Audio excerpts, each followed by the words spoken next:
বাংলাদেশ খিলাফত যুব মজলিস ভোলা জেলা উত্তরের উদ্যোগে তাকওয়া অর্জনে মাহে রমজানের ভূমিকা শীর্ষক আলোচনা সভা ও ইফতার মাহফিল অনুষ্ঠিত।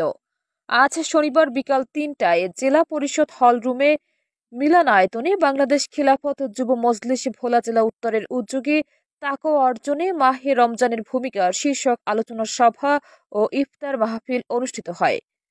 শাখা সভাপতি মাওলানা শাখওয়াতুল্লাহ আমিনের সভাপতিত্বে ও প্রকাশনা সম্পাদক মুফতি নাঈম হাসানের সঞ্চালনায় অনুষ্ঠিত মাহফিলে প্রধান অতিথি হিসেবে উপস্থিত ছিলেন বাংলাদেশ খিলাফত মজলিস ভোলা জেলা উত্তরের সভাপতি মাওলানা মাকসুদ, সহ সভাপতি মহিউদ্দিন জাবের, সাধারণ সম্পাদক মাওলানা বেলাল, সহ সাধারণ সম্পাদক মাওলানা কামাল উদ্দিন, সাংগঠনিক সম্পাদক মাওলানা আব্দুস সালাম, সমাজ কল্যাণ সম্পাদক মাওলানা আলী আকবর, যুব মজলিসের সহসভাপতি মুফতি তরিকুল ইসলাম, সহ সাংগঠনিক সম্পাদক মাওলানা রিয়াস মাহমুদ, বায়তুল মাল সম্পাদক মাওলানা ইউনুস, প্রশিক্ষণ সম্পাদক মাওলানা আসাদুল্লাহ, অফিস সম্পাদক মাওলানা মাকসুদ, ছাত্র মজলিসের বায়তুল মাল সম্পাদক জোবায়রুল হক প্রমুখ।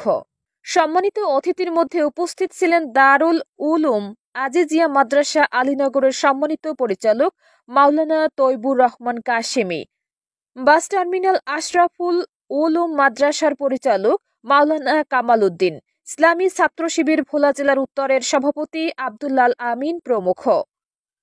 প্রধান অতিথির বক্তব্যে মাওলানা মাকসুদ সাহেব বলেছেন, স্বৈরাচারী সরকার দেশকে ধ্বংস করার চেষ্টা করেছে, কিন্তু আল্লাহ তাআলা তাদেরকেই ধ্বংস করে দিয়েছেন। আগামীতেও যারা তাদের পথে হাঁটবে তাদেরও এই করুণ পরিণতি ভোগ করতে হবে।